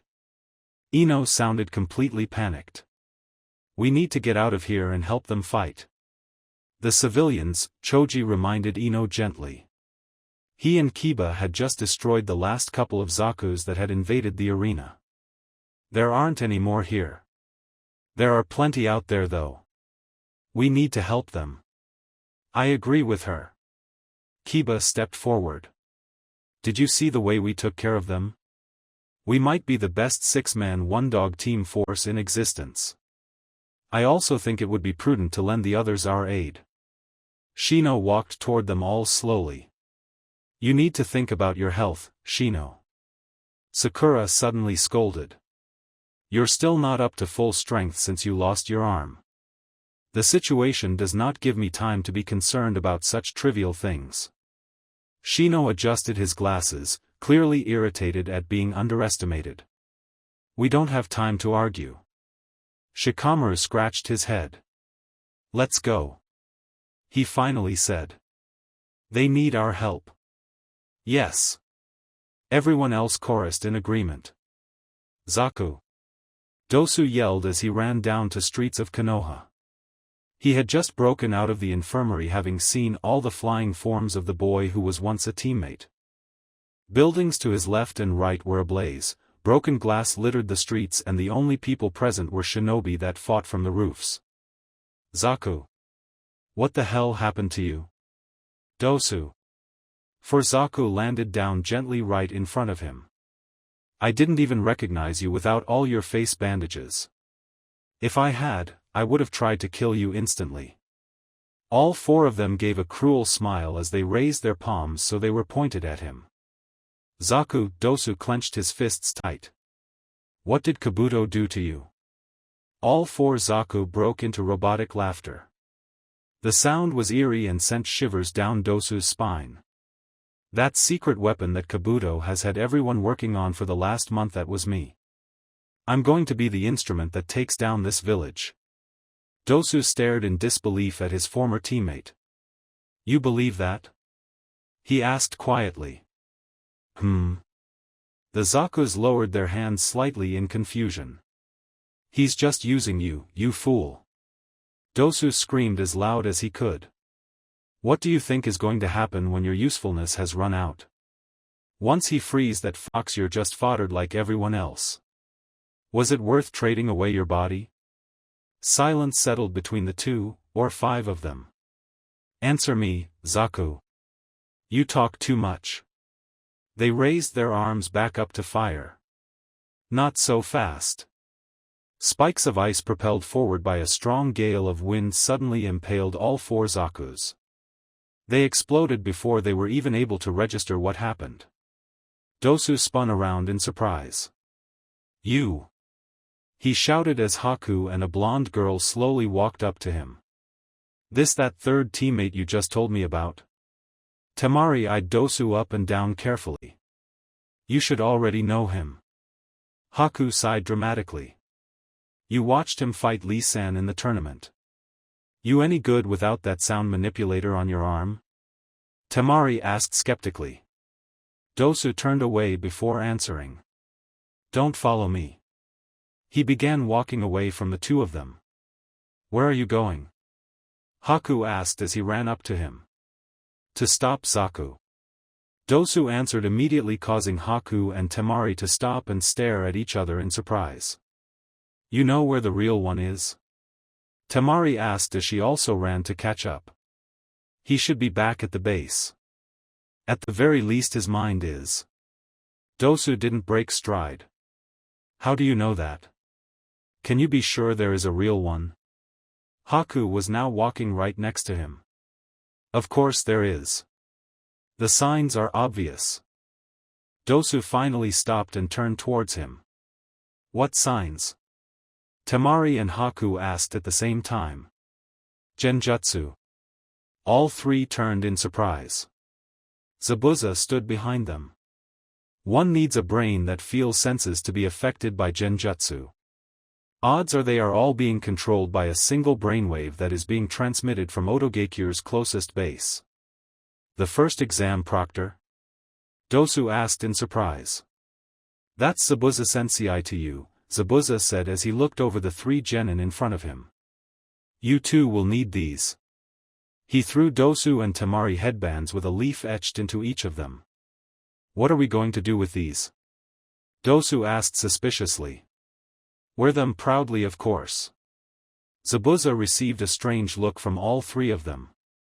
Team Zabuza's genin team is officially formed and we have been given our first mission. Stop the Otogekure genin Abumi Zaku and protect the village kind enough to take us in. Haku broke into a smile. Guess it is time to return the favor. He turned to Dosu. I thought I told you not to follow me. Dosu felt his voice falter. This is something I have to do. Lead the way, shorty. Temari nudged Dosu in the shoulder. She already bore the Konoha headband on her head. We're a team now. Get used to us. Dosu felt a strange feeling well up inside as he too slipped the Konoha band around his forehead. We're going to need a way to sneak out. There are a lot of enemies. Zabuza chuckled. You leave that to me. Yamato landed nimbly on the roof of a building just outside of the destruction that had been incurred by the overgrowing roots. His knees felt weak as he stared at the carnage in front of him. Dozens of shinobi on both sides already lay dead. Blood and fire were everywhere. Yet still more people were fighting and attempting to murder one another. What a scene! Is this the first time you've experienced war? Hayate asked as he landed next to him. Yamato nodded slowly. I was just a genin when the Third Ninja World War was ending. I never had a chance to go out to the field. Is it always quite this horrific? It is. Hayate nodded honestly, his cough had yet to come back. How could all of these men have snuck in? Could Konoha's detection barrier have fallen? Someone or several people led them in, Yamato answered as something terrible caught his eye. That man there, he led them in. Hayate turned his gaze and his eyes widened remarkably. So my hunch was right, the same face on our monument. As he spoke, the man they were staring at unleashed another wave of giant roots that began tearing through the ground and sending many shinobi flying, both friend and foe. Shodaisama, Yamato was hoping he had been wrong, but no one else was capable of producing a wood technique quite like that. He is the general leading this division of forces, then? Hayate drew his blade and slid into a fighting stance. If we defeat him, the whole division will go into disarray. Before Yamato could say anything more, Hayate was gone. Senju Hashirama had never felt more pain in his unbeaten heart than at this very moment as he destroyed the village he had helped create and killed the shinobi of this generation. I am sorry, children. He was running through seals to unleash another deadly attack. He never completed it. A man with a sword and brown hair appeared right in front of him, swinging horizontally. The man sliced through his arms completely and continued to hack his whole body in half. Hashirama's hands fell to the ground, followed by his upper body. I am sorry, Shodaisama. The proctor spoke as he turned towards the downed former leader. I had expected more from you, however. You have made a grave mistake in thinking that attack would finish this body. Hashirama's head spoke from the ground. What? Hayate took a step back as he noticed the hands he had just cut off crumple apart before reforming back onto his arms. The hands finished the seals and roots sprang forth right beneath Hayate's feet. Hang on, Hayate-san. Yamato shouted. Suddenly the roots bent away from the shinobi and instead smashed down onto a group of Otogakure shinobi who had just made it into the village. Impossibly, no one alive should be capable of controlling Mokutan. Hashirama's head just reformed onto his body and he was able to gaze at Yamato, who stood right in front of him. Forgive me, Shodaisama. I will have to fight and kill you for the sake of the village. Hashirama smiled sadly. Unfortunately, I am unkillable as I am. The technique that was used to bring me back to life has bound my soul to this body. You must find a way to seal me. How terrible! Yamato felt sick at the explanation of the technique and what he would have to do. It is terrible, but you must find it in yourself to fight and defeat me. Do not mourn over my fate. The controller of this technique will not give me room to be lenient. Hashirama spoke quickly. He needed to pass this information on as fast as possible. Do what you must to protect this village. I am no longer your leader but your sworn enemy who will do whatever I must to crush this place and everyone in it. Shodaisama, Yamato choked out. He couldn't believe this. He was going to have to fight the man he had idolized more than any other Hokage. It was almost too much to ask. The roots around his feet suddenly sprung to life. Crap. Yamato had let his sentimentality cost him. Hold on. Hayate shouted as he sliced the roots apart and grabbed Yamato, yanking him away all in one fluid motion. I owe you one. Yamato sighed in relief. He had been moments away from being crushed to death. Hayate shook his head. I am convinced now that you are going to have to be the one to win this. Me? Yamato asked in surprise. You are much stronger though. You are the one. I will aid you, however, I can, but it must be you. Hayate turned back to the Shodai. Are you ready? I don't know, Yamato admitted as he stumbled up. You are not alone, Yamato. A heavy-set man said as he landed behind him. That's right. We'll back you up as well. A blond man landed next to him. It's time for Ino Shikacho to lend their aid to the village. A man that looked like an older version of Shikamaru said as he appeared last. Choza, Inoichi, Shikaku. Yamato turned and saw many more shinobi rushing into the front lines. We'll take care of any fodder. Shodaisamano, their leader is up to you. Shikaku said as he jumped into the fray. Good luck. The other two were quick to be after him. Everyone, Yamato's eyes slowly turned resolute. All right. I don't know how I'll do it, but I'll find a way. He turned towards Hashirama. I hope you are ready, Shodai-sama. I am going to show you that Mokutan has been entrusted in good hands. Kakashizan, to your left. A man with a hood, raised cuff, and dark glasses shouted as he shoved the Kapinin out of the way. He jumped after him just as a series of kunai with explosive tags landed on the spot. They all blew up, engulfing the area in flames. IOU, Gensan. Kakashi nodded to the head of the Aburame clan. His Sharingan was still covered as he had to save his strength for the one who blasted down the gate. No problem, Gen replied. His bugs buzzed loudly around him, flying at more Otogekure shinobi. Kakashi's fist buried itself into the gut of an Otogekure shinobi. A kunai to the throat put him down for good. With a slopping noise, he pulled it out and immediately threw it right in between the eyes of another shinobi. Not many of those robotic genin this far out. Gen noticed as his bugs sucked the life out of a group of shinobi. All around the two of them many other battles were also taking place. Shinobi on both sides were dropping fast. It only took one stroke to bring many of them down. No, there isn't. It was just then Kakashi noticed it. A giant vortex of water is being formed.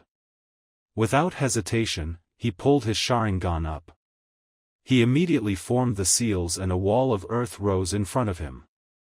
The vortex of water flew forward and smashed into the wall, cracking it badly, but it still managed to stand.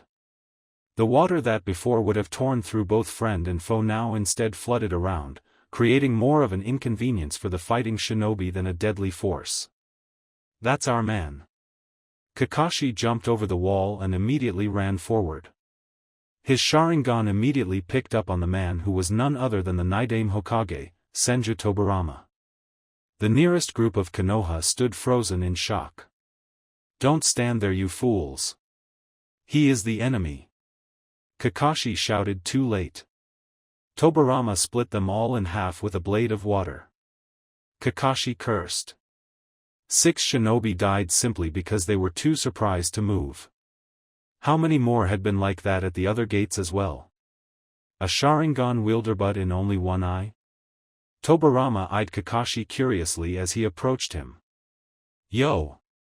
Kakashi said as he stopped about 30 paces away. What happened to the rest of the Uchiha? It would be best if those with the Sharingan combat me since I specialize in Suiton ninjutsu. Tobarama was already running through seals as he talked. Sorry, but the Uchiha won't be showing up today. You'll have to bear with me. Kakashi's eye allowed him to mimic his movements. Neither man bothered to shout the name of their jutsu as another torrent of water formed in front of the Nidaime. Kakashi pulled the water that had been created earlier for his attack. The two blasts of water shot forward into each other and then blasted skywards. Soon a heavy rain poured down on all the shinobi in the current vicinity. How were you revived? Kakashi asked as the Nidaime became visible again. Someone perfected the technique Edo Tensei that I had begun to create. Tobarama charged forward and threw a punch. Kakashi blocked it and swung his leg in a sweep. If you know anyone capable of sealing, I suggest you get them over here. However, you'll have to weaken me before that will work. Tobarama backflipped over the sweep and attempted to catch Kakashi with a kick in the air. Kakashi caught his foot and threw the Nidaime straight into a nearby collapsed wall. Kakashizan. Gen shouted with worry evident in his voice. Kakashi spun around and saw a giant man oozing dark energy coming straight at him. He was tall, dark-skinned, and had long orange hair that fell wildly around his body. Gah! The man screamed incomprehensibly. Kakashi blocked the fist that the man threw but was knocked flying by the force behind it. He flew straight into Gen, who was running towards him. They both tumbled to the ground. What is that guy? Kakashi asked as he stumbled to his feet. Iits Yugo. Someone from Otogakure shouted in fear. He had no time to react as a Konoha shinobi stabbed him in the back. Yugo? Kakashi turned and watched the man grow strange-looking smokestacks around his body. He had heard rumors of that name. A teenage boy had gone on a rampage and destroyed his home village. So this is how Orochimaru has been making those cursed seals obliterate. The man shouted as he suddenly fired a powerful beam of energy right at the two of them. Jensen, it's time to move, Kakashi said as he jumped out of the way. The Aburame man was quickly after him. They landed on the highest vantage point available, which was a part of the gate that hadn't completely crumbled away. What Kakashi saw caused his eyes to go wide. There were at least 100 the people exactly like the man that had just attacked two of them. I think Otogakure just got reinforcements, Gen made his observation aloud. Kakashi sighed. The Nidaime was up and running at them too. This just keeps getting better and better. Extend. Sarutobi shouted as his pole that had once been Enma shot forward. It was taller than most buildings now and he held it high in the air. He swung it down hard on top of the head of one of the giant snakes that had torn down a wall of the village. The snake's head was sent crashing into the ground before it popped out of existence. Hokage-sama. You shouldn't be here. Leave this to us. A shinobi shouted as he landed next to his leader. Silence. I am not some crippled old man who can no longer fight. If someone dares attack my village, then I will of course be on the front lines. It is my duty as Hokage to defend my home with my life. The pole retracted back to normal length as Sarutobi stepped forward. Kukuku, the old man looked up at the giant purple snake that the voice had come from. It opened its mouth and Orochimaru slid out of it. Brave words for someone as senile as yourself. Orochimaru, how did I know I would find you slithering around here? This is Tobirama Sensei's technique, isn't it? Sarutobi stared with pure contempt at his former pupil. It is indeed. Orochimaru landed on the ground in front of his sensei, pulling out his sword from his mouth as he did.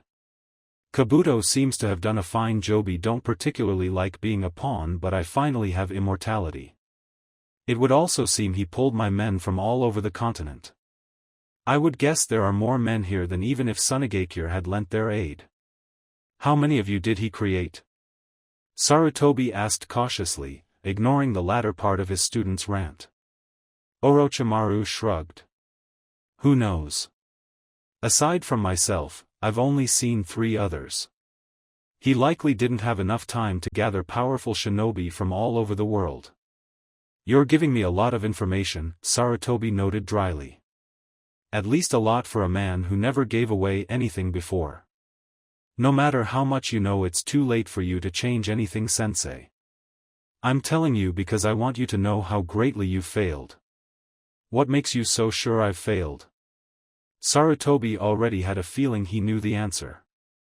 Orochimaru broke into another cackling fit. My snakes, of course, a theory slithering all around your village, just eating up the yummy treats such as the children of this village. Sarutobi felt a vein on his head throb. You monster! He pointed his staff right at Orochimaru and fired it forward. Pointless, Orochimaru let the staff pierce him right in the heart. I have no reason to fear death, sensei. You brought this on yourself. You left it to Jonin to kill me. This time I'll fight you myself with my full power and immortality. Sarutobi ignored him as he swung his staff around, with Orochimaru still hanging on it. He slammed the sannin into one of his snakes, which in turn smashed into a building.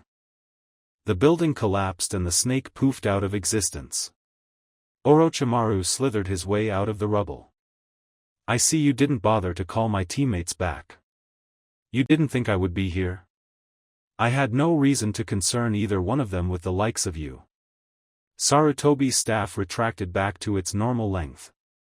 Kukuku, Orochimaru continued to chuckle. You are no match for me, sensei. Orochimaru shouted. As he did, 3 giant snakes slithered forward at the old man at once.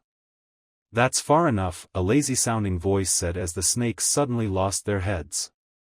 They vanished in a cloud of smoke before they could even hit the ground. Sarutobi slowly turned his head. Asuma stood slightly to the back and right of him. You got business to take care of with this guy, right? Asuma threw out his cigarette as he talked. His chakra knives were in either hand. I'll deal with those giant snakes. Not by yourself. Yuhi Kurenai said as she stepped out from behind him. I'll assist you. Asuma sighed. If you insist, Asuma, thank you. Sarutobi turned back towards Orochimaru. Don't mention it, Dad. Hayashi tapped his foot impatiently as he waited for the barrier squad to arrive. He had been waiting here and could only watch with his Byakugan as battles broke out all across the village. It irritated him to do nothing while friend and foe cut one another down. Finally, it looked like the barrier squad was approaching. Here we are. A man with a huge mustache shouted as he and 3 more shinobi landed. Hayashi turned to them. Excellent. How soon do you think you can have the barrier down? The man with the mustache ignored Hayashi's question and walked up to the barrier. He leaned his face in close and rubbed his chin as he observed it. Yes, I see. He mumbled quietly to himself for a full antagonizing minute that drove the others mad. Hayashi cleared his throat and repeated. Do you think you can take it down? The mustache man leaned his face away from the barrier and broke loudly into laughter. The only thing you will hear from me when I'm done is mission success. I hope you speak the truth, Hayashi spoke coldly. My daughter and nephew are in there. Not to mention the longer we wait the closer the enemy gets to releasing our village's worst terror. You heard the man, men. The leader of the barrier squad shouted. Get to taking this thing down immediately. Hayashi nodded his approval before he turned around. Just as he did, a man came running around the corner. Or perhaps limping would be a more accurate description. The Otogakure shinobi was leaving a large trail of blood as he moved ever closer to the barrier. His left foot dragged uselessly behind his foot as it appeared to be bent at an odd angle. He had gouges and slashes all across his body and kunai and shuriken was still stuck in his back. All in all, it was a miracle he could still move. The Hyuga watched him with reserved awe and overall disinterest as the man finally collapsed. He reached his hand forward and placed his open palm on the ground. Kabuto-sama, I made it. Hayashi's eyes widened as he watched a black marking appear below his hand. I won't let you. He shouted too late as he whipped a kunai at the dying man. Kuchios no Jutsu, the man breathed his last breath as a single coffin slowly began to rise in front of him, intercepting the kunai. It opened up and Hayashi's eyes widened in shock and terror. It can't be. Why you? A lone woman stepped out of the coffin. She was dressed in a beautiful kimono. Her blue hair, which would normally have been long, was tied up in a bun behind her head. She had striking purple eyes that before Hayashi felt like he could stare at forever with love. Now the sight of her made his stomach turn. Kana, his wife, had given birth to 2 beautiful children. How could he be expected to fight her? How was it even possible that she was here? Things were just so wrong. It's been a long time, me husband. The woman once known as Kana replied finally. Hayashi found his voice as his training kicked in. So it has. He slowly slipped into his stance as he stared at his wife. I don't wish to fight you, but I see no other way. Your techniques are of danger to the men I am protecting. Kana smiled lovingly at him. Even in death, you make me blush. I am sorry for being so weak that I got brought back by this technique. How are our daughters? Hayashi shook his head. You've never been weak. He was about to say more, but a set of senbon appeared right in front of his face and he barely managed to deflect them. He then decided it was best to speak quickly before she was forced to attack more too. Hanabi is growing well. She is strong for her age. Hinata, things have been rough for her, but she has found a great boyfriend. Together she has become a truly great kunoichi. You'd be proud of her.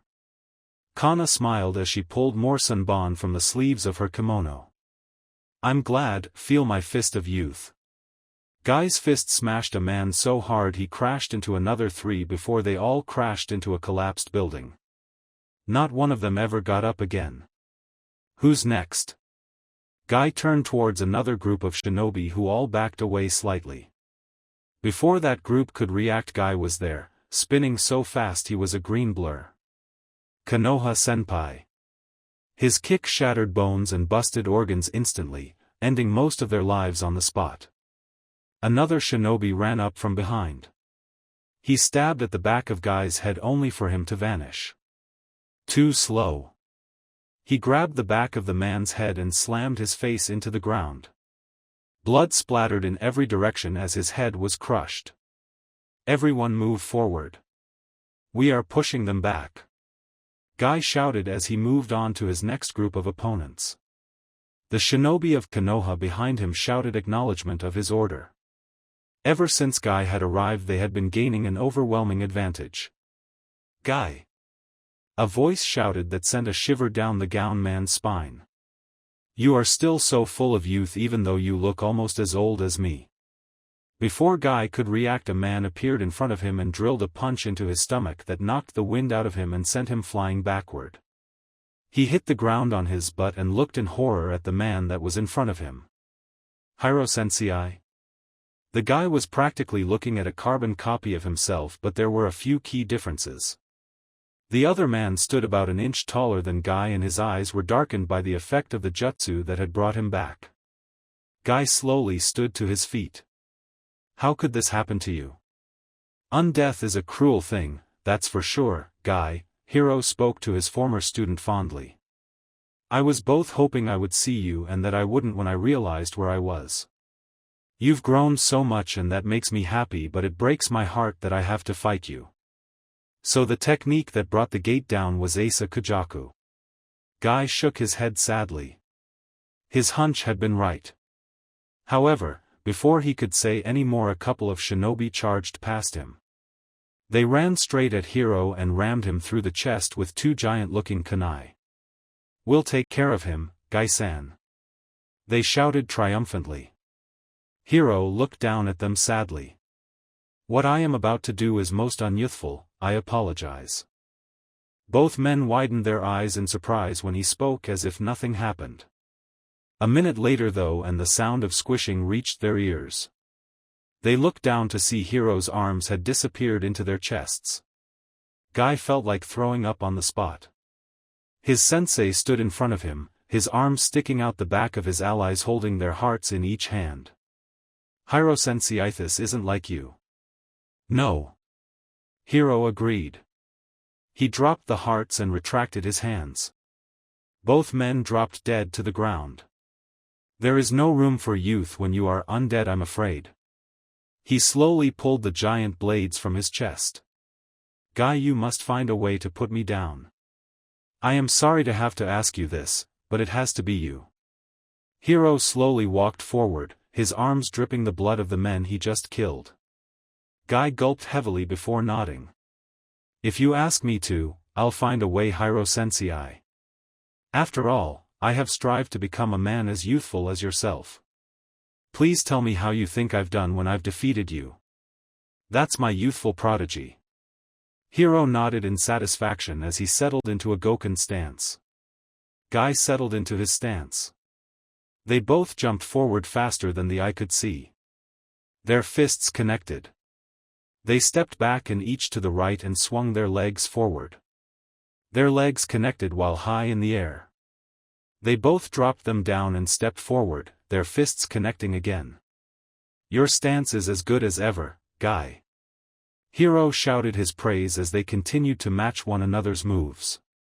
I am glad to see you haven't been slacking since I died. Please. I am far too youthful to slack. As the two of them battled, the other shinobi began to engage in their battles around the two of them. I am more surprised to see death hasn't worn you out any. Hiro let out a deep-throated laugh. I trust you have taken on a team that has learned the ways of youth. Guy smirked and grabbed Hiro's newest punch. He threw him through the air. Hiro landed nimbly on his feet. You'd be proud of the team I'm training. The guy was immediately running at him. Oh? Hiro asked as he blocked Guy's punch. Tell me about them. First there is Rock Lee. He dresses the same way we do. Listen to this though, he can't use ninjutsu or genjutsu at all. He only has taijutsu. He used to be mediocre at that too, but now it is his greatest strength. The two continued to trade blows. Then there is Hyuga Hinata. She is the heiress to her clan, and when I first met her she was one of the least confident people in the world. Now she believes in herself so much she can even break paralysis and beat opponents no one else could ever dream of. Finally is Uzumaki Naruto. He's a special kid all right. Can create more shadow clones than the eye can see. He dreams to become Hokage someday, and at first, he was a long way off, but now he is much closer than ever before. The three of them made it to the third exam of the Chunin exams and performed splendidly. Hiro smiled as he and Guy separated again. It sounds like you found yourself a great team, Guy. Guy smiled brightly at his sensei. This would be the last time he would ever be able to talk to him again. He had to get serious after this. You bet. Thank you for watching. I hope you enjoyed it. Make sure to like and subscribe, and don't forget to share this video with your friends. Guys, make sure to help the author by visiting the link in the description. This is Fox Sage, and I'm signing off. Thank you for watching. I hope you enjoyed it. Make sure to like and subscribe, and don't forget to share this video with your friends. If you want early updates, check out Patreon. This is Fox Sage, and I'm signing off.